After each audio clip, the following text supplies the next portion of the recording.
जय हिंद। हम लोग दोस्तों पढ़ रहे हैं भौतिक विज्ञान, और भौतिक विज्ञान में आज हम लोग कवर करने वाले हैं मापक यंत्र। तो आज हमारा प्रैक्टिस सेट नंबर 3 है, और इसमें हम लोग मापक यंत्र से संबंधित 16 प्रश्नों के उत्तर इसमें करेंगे। अगर दोस्तों आप लोग मापक यंत्र चैप्टर पढ़े हैं तो आप इन 16 प्रश्नों में से आप अपने को ये जांचिए कि आप कितने प्रश्नों के सही उत्तर दे पाते हैं। ठीक है दोस्तों, चलिए अब स्टार्ट करते हैं ज़्यादा देरी ना करते हुए। तो अगर चैनल को सब्सक्राइब नहीं किए हैं दोस्तों, तो चैनल को सब्सक्राइब करके घंटी वाले बटन को जरूर दबाइए, जिससे कि हमारे वीडियो का नोटिफिकेशन आपको मिलता रहे। ठीक है दोस्तों, तो चलिए स्टार्ट करते हैं आप लोगों को। पहला क्वेश्चन आपके सामने यहाँ पर यह है कि कौन सा यंत्र समुद्र के स्तर से ऊपर की वस्तुओं को देखने के लिए पनडुब्बी में प्रयोग किया जाता है। दोस्तों पनडुब्बी में एक यंत्र का प्रयोग करते हैं कि समुद्र से स्तर जो ऊपर वस्तु होती है उसको देखने के लिए। तो इसका कौन सा ऑप्शन सही है? तो इसमें दोस्तों आप बताएंगे, कमेंट करिए कि कौन सा विकल्प इन चारों में से सही है। ठीक है, चलिए बताइए। तो दोस्तों इसका सही उत्तर है पेरिस्कोप, यानी ऑप्शन नंबर सी इस प्रश्न का सही उत्तर होगा। ठीक है, चलिए आगे चलते हैं अगले प्रश्न पर। अगला प्रश्न आपके सामने प्रश्न नंबर 2 है, वायुमंडलीय दबाव को मापने के लिए किस उपकरण का प्रयोग किया जाता है?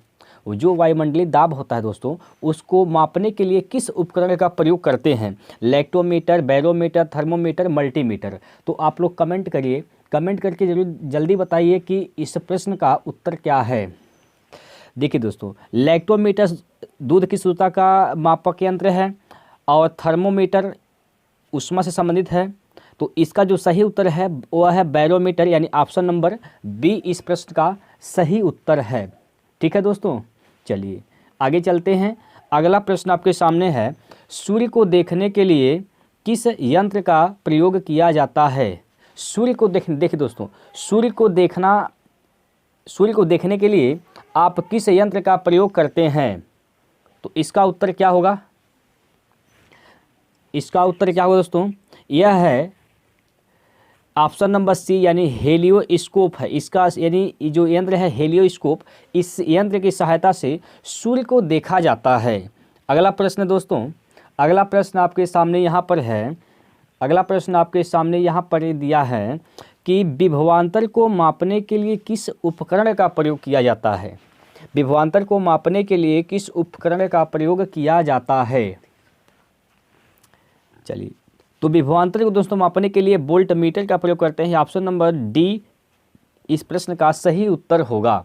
ठीक है, अगला प्रश्न, सर्किट में बिजली के प्रवाह को पता लगाने हेतु निम्न में से किस उपकरण का प्रयोग किया जाता है? दोस्तों सर्किट जो तार होता है, तार वायर, इसमें विद्युत प्रवाह हो रहा है या नहीं हो रहा है, इसको पता लगाने के लिए किस उपकरण का प्रयोग किया जाता है? चलिए दोस्तों बताइए जल्दी से, किस उपकरण का प्रयोग करते हैं? तो इसका जो दोस्तों उत्तर है वह गैल्वेनोमीटर है। गैल्वेनोमीटर उपकरण से सर्किट में पता लगाते हैं कि इसमें बिजली जा रही है या फिर नहीं जा रही है। अगला प्रश्न दोस्तों आपके सामने है, प्रश्न नंबर 6, किस उपकरण से विद्युत धारा मापा जाता है? दोस्तों विद्युत धारा किस उपकरण से मापा जाता है? विद्युत धारा किससे मापा जाता है दोस्तों, बताइए जल्दी से। तो विद्युत धारा मापने का यंत्र है दोस्तों, वह है एमीटर, यानी ऑप्शन नंबर बी इस प्रश्न का सही उत्तर होगा।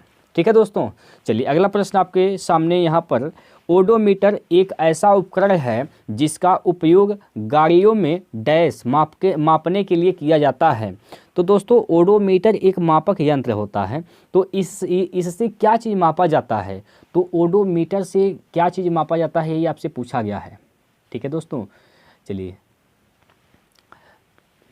तो ओडोमीटर दोस्तों गाड़ी में, दोपहिया गाड़ी है, मतलब जो भी गाड़ी है उसमें लगी होती है, और इससे दूरी पता करते हैं वो कितना दूरी चला है। यानी ओडोमीटर किसका मापक यंत्र है? दूरी का। ठीक है दोस्तों, यानी ऑप्शन नंबर बी इसका सही उत्तर होगा। रिक्टर पैमाने के बारे में निम्न में से क्या गलत है? आपको बताना है क्या गलत है। देखिए ऑप्शन को पढ़िए, इसे 1935 में चार्ल्स रिक्टर गुटेनबर्ग द्वारा विकसित किया गया था। ये बात तो बिल्कुल सही है। यह एक लघुगणकीय पैमाना है, ये भी बात सही है। आपसे पूछा है क्या गलत है, तो ये दोनों तो सही है। इसे भूकंप मापी के उपयोग द्वारा मापा जाता है। ये भी बात सही है।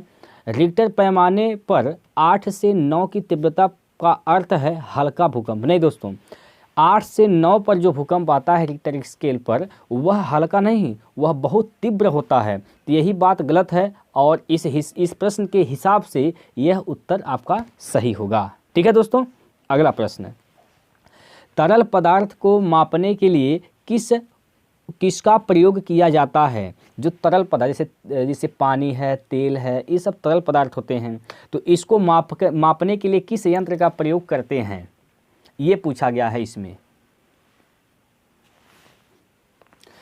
चलिए दोस्तों, जल्दी से आप लोग कमेंट करिए कि तरल मापक यंत्र क्या होता है। तो यह है दोस्तों हाइड्रोमीटर, यानी ऑप्शन नंबर बी इस प्रश्न का सही उत्तर होगा। तरल पदार्थ को मापने के लिए हाइड्रोमीटर पैमाने का उपयोग करते हैं। ठीक है, अगला प्रश्न, प्रश्न नंबर 10, पानी के अंदर वस्तुओं को पता लगाने के लिए किस यंत्र का प्रयोग किया जाता है? दोस्तों यहाँ पर देखिए, ये पानी है, ठीक है, और इसके अंदर यहाँ पर कोई अगर वस्तु है तो इसको पता लगाने के लिए किसका उपयोग करते हैं, किस यंत्र का उपयोग करते हैं, ये प्रश्न पूछा गया है। तो इसको पता करते हैं सोनार से, तो ऑप्शन नंबर सी इसका सही उत्तर होगा। ठीक है दोस्तों, सोनार उपकरण से पानी के अंदर किसी भी वस्तु को पता लगाने में किया जाता है। अगला प्रश्न है, जहाज़ों में क्या मापने के लिए एक इको लोकेशन का उपयोग किया जाता है? इको लोकेशन क्या होता है दोस्तों? देखिए, जैसे मान लीजिए जहाज़, समुद्री जहाज़ जब चलती है, पानी वाली जहाज़ जब चलती है, तो पानी की स्तर कहाँ पर ज़्यादा है, कहाँ पर कम है, यानी जहाँ कहाँ पर ज़्यादा गहरा है और कहाँ पर कम गहरा है, तो इसको पता लगाने के लिए इको लोकेशन का उपयोग करते हैं। ठीक है, अब ये क्या है, जैसे मान लीजिए यहाँ पर समुद्र है, स्तर है, पानी का स्तर है, और यहाँ पर ये समुद्री जहाज़ चल रहा है यहाँ पर ऊपर। ठीक है, तो यहाँ पानी का स्तर ज़्यादा कहाँ पर है या कहाँ पर कम है, तो इसमें जहाज़ के द्वारा यहाँ ऊपर से जहाज़ में से इको लोकेशन छोड़ा जाता है। अगर इको लोकेशन मारिए तरंग आया और यह आके तुरंत वापस चला गया, तो इसका मतलब ये हुआ कि यहाँ पर गहराई कम है, और यही इको लोकेशन जो है, ये तरंग ज़्यादा दूर आया, इसके बाद जाने में काफ़ी समय लगा, तो इसका मतलब यह हुआ कि ज़्यादा गहराई है। ठीक है, तो इको लोकेशन इसी का पता लगाने में किया जाता है। तो आपसे क्या पूछा है, इसमें पूछा है इको लोकेशन का उपयोग किया जाता है, यानी जहाज़ों में क्या मापने के लिए? प्रकाश की गहराई मापने के लिए, मछलियों की सघनता मापने के लिए, पानी की गहराई मापने के लिए, समुद्री वनस्पति की सघनता मापने के लिए। तो किसका उपयोग करते हैं दोस्तों? तो ऑप्शन नंबर सी, यानी पानी की गहराई मापने के लिए इको लोकेशन का प्रयोग किया जाता है। ठीक है, चलिए अगला प्रश्न, प्रश्न नंबर 12, दूध के घनत्व को निर्धारित करने के लिए किस उपकरण का प्रयोग किया जाता है? दूध क्या है? तरल पदार्थ है। ठीक है, दूध क्या है दोस्तों? तरल पदार्थ है। देखिए, जब भी दूध की मापक यंत्र का बात आए तो आपके दिमाग में सिर्फ एक ही बात आना चाहिए, लैक्टो शब्द। लैक्टो, अगर जहाँ कहीं भी लैक्टो लिखा मिल जाए तो इसका मतलब यह है यह दूध से संबंधित है। तो आप दूध का घनत्व के बारे में पूछा है तो लैक्टो देखिए किस में लिखा है, ऑप्शन नंबर बी, यानी लैक्टोमीटर इस प्रश्न का सही उत्तर है। ठीक है दोस्तों, चलिए अगला प्रश्न पर चलते हैं। ऑटोमोबाइल में यात्रा की दूरी मापने के लिए किस उपकरण का प्रयोग करते हैं? ऑटोमोबाइल, जैसे दोपहिया वाहन है, चारपहिया वाहन, जो भी वाहन है, यात्रा आप कितना दूरी तय कर लिए हैं, इसको पता लगाने के लिए किस उपकरण का प्रयोग करते हैं?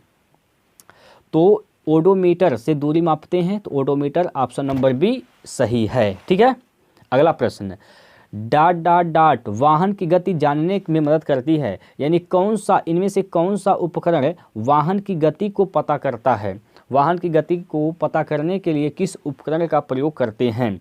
देखिए दोस्तों, वोल्टमीटर तो होगा नहीं, बेलोमीटर है ही नहीं, लैक्टोमीटर तो दूध से संबंधित है, तो स्पीडोमीटर इस प्रश्न का सही उत्तर, यानी ऑप्शन नंबर ए। ठीक है दोस्तों, ठीक है, चलिए स्पीडोमीटर इस प्रश्न का सही उत्तर है। अगला प्रश्न, इकोलोकेशन का एक प्रकार है। अब इकोलोकेशन कैसा प्रकार है? इकोलोकेशन किस प्रकार का है, तो इसमें पूछा गया है। इकोलोकेशन से आप लोग जानते हैं पानी की गहराई मापा जाता है, ठीक है। तो लेकिन इसमें पूछा है किस प्रकार का है, यह किस प्रकार पर ये काम करता है, तो ये सोनार प्रकार का है दोस्तों, सोनार। ऑप्शन नंबर डी, ठीक है दोस्तों, ऑप्शन नंबर डी इस प्रश्न का सही उत्तर होगा। अगला प्रश्न है दोस्तों आपके सामने यहाँ पर आ गया है।